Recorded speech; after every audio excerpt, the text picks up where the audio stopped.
तो पिछले वीडियो में आइजैक माइलो और बास्टिन से उस पार्टी में नहीं जाने का वादा करने के लिए कहता है और आइजैक की यह बात सुनकर उन्हें कुछ भी समझ में नहीं आता कि आखिर आइजैक ऐसा क्यों कह रहा है, पर तब भी वह दोनों आइजैक से ना जाने का वादा करते हैं। इसके अलावा हम जेनी को देखते हैं जो आइजैक और उसके दोस्तों को चुपके से देख रही होती है। आगे फिर हम आइजैक को देखते हैं जो अपना आर्मर पहनकर रात के इस समय एकेडमी में कहीं जा रहा होता है। इसके अलावा आइजैक जानता है कि सभी प्रोफेसर अपने घर चले गए हैं और ग्रुप ए के सभी स्टूडेंट्स आर्थर्स की पार्टी में मौजूद हैं। इसके बाद आइजैक एकेडमी के द प्रोविन वॉल के पास पहुंचता है जहां पर स्टूडेंट अपनी पावर लेवल को मापने के लिए दीवार पर लगे आर्कनाइट को हिट करते हैं और इसलिए आइजैक भी अपनी असली पावर को मापने के लिए यहाँ पर आया है। आगे फिर आइजैक अपनी पूरी पावर के साथ उस आर्कनाइट को हिट करता है जिस वजह से दीवार पर लगा आर्कनाइट तेजी से चमकने लगता है और फिर उसकी पावर लेवल पहले डी, फिर सी और फिर बी और आखिर में उसकी पावर ए तक पहुंच जाती है। और यह देखकर आइजैक खुश हो जाता है क्योंकि वह पहले से ही ग्रुप ए के स्टूडेंट्स जितना पावरफुल है। इसके अलावा अपने उन 20 सालों के लड़ाइयों के अनुभव के साथ वह बिना किसी ज्यादा परेशानी के आर्थस को हरा सकता है और इसलिए अब उसकी इस छोटी सी पार्टी को क्रश करने का समय आ गया है। हालांकि तभी आइजैक की नजर दीवार पर लगी एक नेम प्लेट पर जाती है जिस पर एरविन का नाम लिखा होता है और आइजैक उसकी पावर लेवल देखकर काफी ज्यादा हैरान हो जाता है। आगे फिर हमें उस पुराने शहर को दिखाया जाता है जहाँ का पता आर्थस ने दिया था। इसके बाद हम आइजैक को देखते हैं जो दूरबीन की मदद से उस जगह को देख रहा होता है जहाँ पर आर्थस की पार्टी हो रही थी। इसके अलावा आइजैक वहाँ पर आर्थस को देखता है जो उस पार्टी का जान बना हुआ था। हालांकि आइजैक यह देखकर काफी ज्यादा हैरान हो जाता है कि वहाँ पर माइलो और बास्टियन है क्योंकि उसने उन दोनों को घर पर रहने के लिए कहा था। इसके अलावा उन्हें इस बात का जरा भी अंदाजा नहीं है कि आखिर उनके साथ आगे क्या होने वाला है। इसके बाद आइजैक दूसरी तरफ देखता है जहाँ पर एरविन दो लड़कियों के साथ एंजॉय कर रहा होता है। आगे फिर आइजैक नीचे एक आदमी को देखता है और यह आदमी वही होता है जिसका इंतजार वह कर रहा था। इसके बाद आइजैक उस आदमी को एक गली में खींच लेता है और उसे बेहोश करके उसका मास्क ले लेता है। इसके अलावा यह आउल आर्थस का पर्सनल डीलर है जो उसे हर तरह का नशा सप्लाई करता है और इसलिए इस आउल मास्क की मदद से वह सीधे उसके पास जा सकता है। आगे फिर आइजैक अपने सामने दो गार्ड को देखता है जो उसे घूरने लगते हैं और फिर वह गार्ड उसे ऊपर आर्थस के पास जाने के लिए कहते हैं जहाँ पर वह उसका इंतजार कर रहा है। इसके बाद आइजैक अंदर जाता है जहाँ पर आर्थस की पार्टी चल रही थी, साथ ही गाना बजाना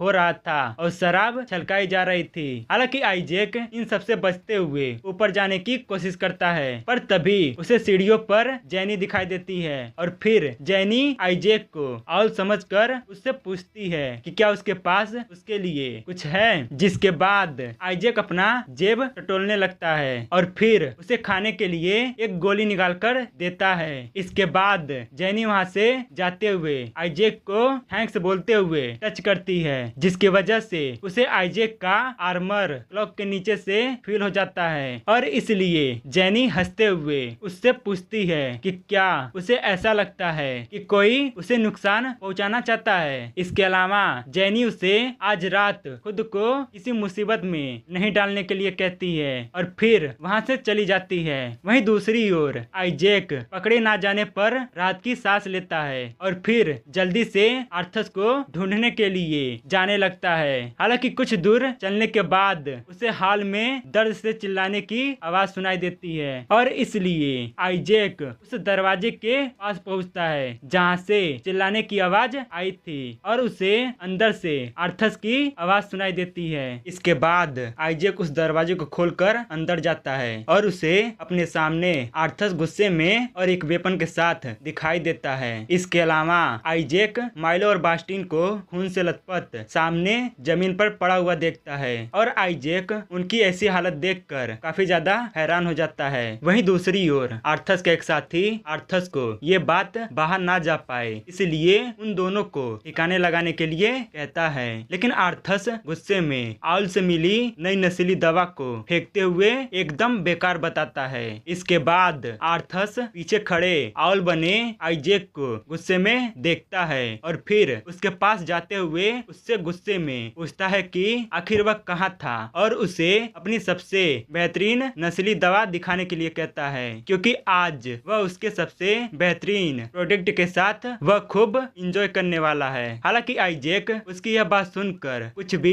रिएक्ट नहीं करता और इसलिए आर्थस उसे वहां पर चुपचाप खड़े नहीं रहने के लिए कहता है। वहीं दूसरी ओर आइजैक उसके पहने हुए आर्मर को देखकर थोड़ा हैरान हो जाता है, क्योंकि ऐसा armour the order of liberation के मेंबर पहनते थे, क्योंकि उसके मरने से पहले उसने आखिरी बार यही चीज देखी थी। वहीं दूसरी ओर आर्थस आउल को अपना आर्मर घोड़ते हुए देखकर उससे बोलता है कि यह काफी ज्यादा कूल है ना, पर यह सिर्फ एक प्रोटोटाइप है और इसका इस्तेमाल एक सीक्रेट प्रोजेक्ट के लिए है जिसे कुछ सालों बाद मैं लीड करने वाला हूँ, ताकि यहाँ के उन सभी घटिया लोगों को खत्म कर सकूं जो खुद को नोबल्स समझते हैं। उदाहरण के लिए इन दोनों जैसे कीड़े मकोड़ों जिनकी रगों में इम्प्योर ब्लड बह रहा है और इसलिए इन्हें अपनी पावर्स को अवेकन करने से पहले इसके बारे में सोचना चाहिए था। हालांकि आर्थस की बात सुनकर आइजैक उसे ज्यादा एक्साइटेड नहीं होने के लिए कहता है, क्योंकि वो आज रात उसे यहाँ से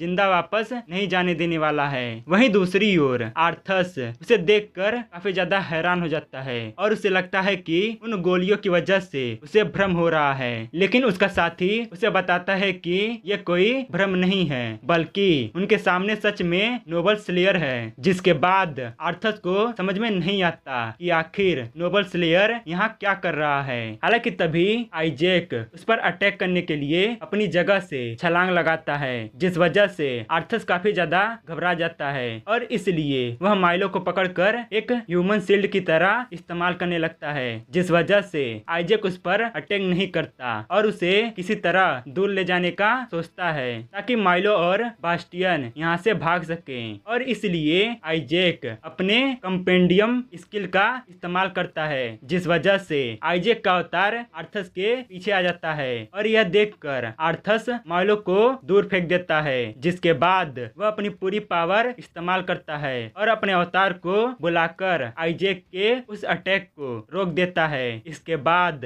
आइजैक और आर्थस अपने अवतार के साथ एक दूसरे के साथ लड़ाई करने लगते हैं। वहीं दूसरी ओर आर्थस के साथी काफी ज्यादा घबराए हुए होते हैं, क्योंकि आर्थस के बड़े अवतार की वजह से ये पूरी इमारत गिर सकती है। वहीं दूसरी ओर आर्थस देखता है कि आइजैक का अवतार वहां से गायब हो गया है। हालांकि तभी आइजैक अचानक से उसे कमर से पकड़ लेता है और यह देखकर आर्थस समझ जाता है कि उसने अवतार का इस्तेमाल उसका ध्यान भटकाने के लिए किया था। आगे फिर आइजैक अपनी पावर इस्तेमाल करके ऊपर छत की ओर एक ऊंची छलांग लगाता है और फिर आर्थस के साथ छत की दीवार तोड़ते हुए ऊपर छत पर पहुंच जाता है। जिसके बाद आर्थस आइजैक से बोलता है कि तुम अब मुझसे खुलेआम लड़ना चाहते हो, जल्दी ही यहाँ के नोबल्स उसे देख लेंगे और यहाँ पर इकट्ठा हो जाएंगे और उन सबके सामने उसके जीतने का कोई चांस नहीं रहेगा। हालांकि आइजैक इस पर उससे बोलता है कि उसके दोस्त यहाँ उसकी मदद करने के लिए आते हुए नजर नहीं आ रहे हैं। वहीं दूसरी ओर एरविन नहीं चाहता है कि किसी को भी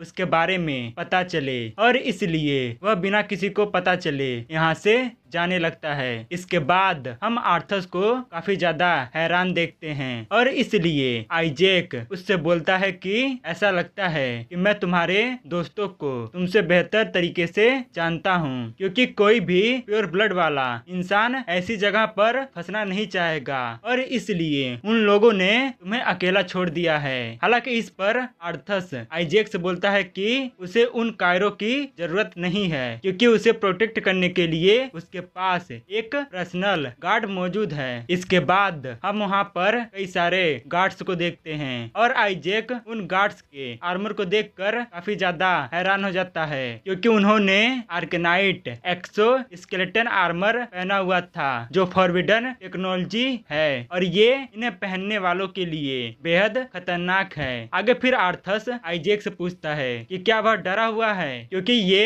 एक्सो स्केलेटन्स आर्मर उनके नर्वस सिस्टम को उस आर्कनाइट के साथ जोड़ देता है और इसलिए तुम्हें ऐसा लगेगा कि जैसे तुम किसी नोबल से लड़ रहे हो। इसके बाद आइजैक के ऊपर 2 गार्ड अटैक कर देते हैं और आइजैक उन दोनों के अटैक बीच में ही रोक देता है। लेकिन तभी कुछ और गार्ड्स उसके ऊपर अटैक करने के लिए आने लगते हैं और आइजैक उनके अटैक से बचने के लिए जंप करता है और फिर एक गार्ड के कंधे का सहारा लेकर ऊपर की ओर एक ऊंची छलांग लगाता है। इसके बाद वह अपना दोनों वेपन फेंक देता है और उन सभी से आमने सामने की लड़ाई करने का फैसला करता है। जिसके बाद आइजैक अपने रेड अवतार को बुलाता है और उन सभी गार्ड पर अटैक कर देता है। वहीं दूसरी ओर अवतार को देखकर गार्ड काफी ज्यादा घबरा जाते हैं और इसलिए एक जगह पर इकट्ठा होकर बचने के लिए एक मजबूत बैरियर बनाते हैं और उस रेड अवतार के अटैक से खुद को बचा लेते हैं। वहीं दूसरी ओर आइजैक देखता है कि वह सब उसके अवतार को रोकने के लिए मिलकर काम कर रहे हैं और इसलिए वह समझ जाता है ये सब कोई गली के लड़ाके नहीं हैं। हालांकि तभी आर्थस उसके ऊपर अपने अवतार से अटैक कर देता है और इस वजह से आइजैक थोड़ा घबरा जाता है और अटैक से बचने के लिए अपने दोनों हाथों का इस्तेमाल करता है। हालांकि उस अवतार के अटैक में इतनी ज्यादा पावर होती है कि आइजैक हवा में उड़ने लगता है, लेकिन आइजैक खुद को किसी तरह से संभाल लेता है और इस वजह से उसे कोई भी गंभीर चोट नहीं लगती है। इसके बाद आर्थस आइजैक से बोलता है कि तुम्हें क्या लगता है कि तुम मेरे सभी दोस्तों के सामने मुझे बेइज्जत कर सकते हो? जब मैं तुम्हारा सिर नोबल्स के सामने पेश करूंगा तब कोई भी बहस नहीं बचेगी और मैं डेसेक्स का पसंदीदा बन जाऊंगा और वो मुझे प्यूरिफिकेशन को लीड करने के लिए